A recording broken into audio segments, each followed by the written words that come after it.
Joining me right now is Florida Congressman Michael Waltz and Texas Congressman Henry Cuellar. Gentlemen, it's great to see you this morning. Thank you so much for joining us. What an extraordinary moment in time. Congressman Waltz, let me kick it off with you. Your reaction to President Trump's win in Florida and, broadly speaking, what we're talking about this morning with 5 states apparently still too close to call.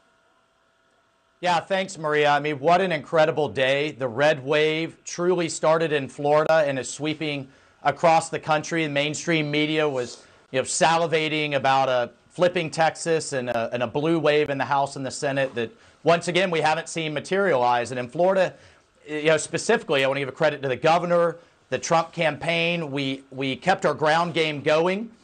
We've registered hundreds of thousands of Republicans moving into the state. And Hispanics in the southern part of the state didn't react too well to the word socialism, particularly Cubans, Venezuelans, Nicaraguans. We flipped 2 seats down there. Up in the north, Maria, I think that is just irresponsible, frankly, what's going on in Pennsylvania. To blast ballots out like junk mail, to not begin counting them until Election Day. Florida counted them as they come in. And then to have an activist court that steps in and says, well, signatures matching doesn't really matter. Postmark date doesn't really matter if it's smudged, and to then have Philadelphia kind of sitting on their hands this morning and reevaluating the situation. All of this, not only from a national perspective, but from a national security perspective, as the Chinese are watching, the Russians are watching, and all of this is hanging in limbo, again, is just irresponsible at best.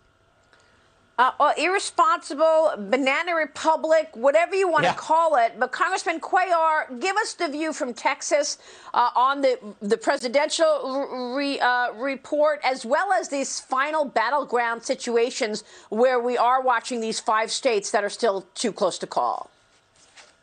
Well, the president won here by 52%.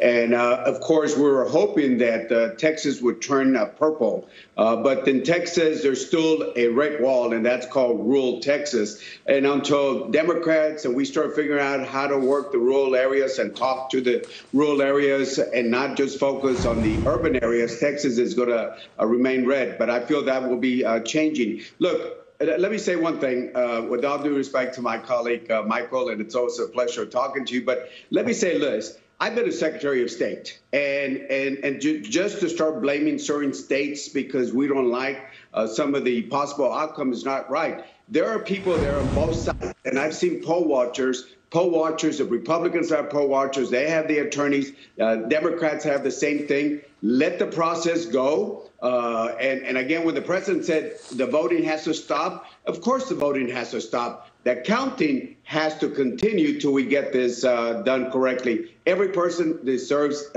his or her vote to be counted.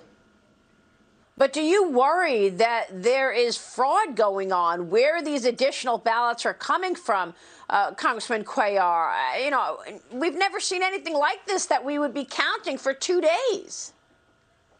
Look, again, I mentioned I've been a Secretary of State in Texas, and again, it's counting the votes, and sometimes some areas just take a little bit of time. But again, the bottom line is they got people, both Democrats and Republicans have attorneys, they have poll watchers. There are people watching this. Nobody's going to come in with a magical number. And again, as a former chief election officer in a red state, Texas, you got to make sure that you understand that there's poll watchers on both sides.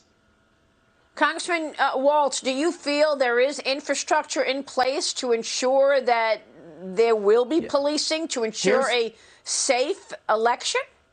But here's the difference, Maria. Texas has the infrastructure in place. Florida has been doing vote by mail and absentee at a heavy level for years. But a state like Pennsylvania went from 0 to 60.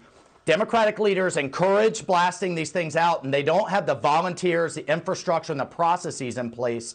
And then to not even begin until Election Day, not even begin opening envelopes. I understand that state law, but it should have been adjusted along with this big move into mail, and it wasn't. And that's the part that's irresponsible, and that's the part that leaves so much up in the air for fraud to step in, and it absolutely will. People start getting desperate. And then you had the tweet from the AG, Josh Shapiro, saying if all the votes are counted, Trump will lose. This is a sitting attorney general making such a statement on Twitter. Yeah, right. Again, these are people that have a predetermined outcome, and it should lead all of us to question the integrity of the vote when this is happening behind closed doors for days and days and days, in some states even weeks afterwards. Yeah. And it's again, it's irresponsible, and Americans should be what our adversaries want to do is to sow doubt. These laws in these courts are sowing doubt in the outcome of the election, and we shouldn't have the leader of the free world, the president of the United States, kind of hanging out there for weeks on end. It's right. Again, it's just wrong. Well, win or lose, we all want a fair election. That is what this country is about. Congressman Michael Waltz, Henry Cuellar, it's great to see you both, gentlemen. Please come back soon. We'll all be watching, of course.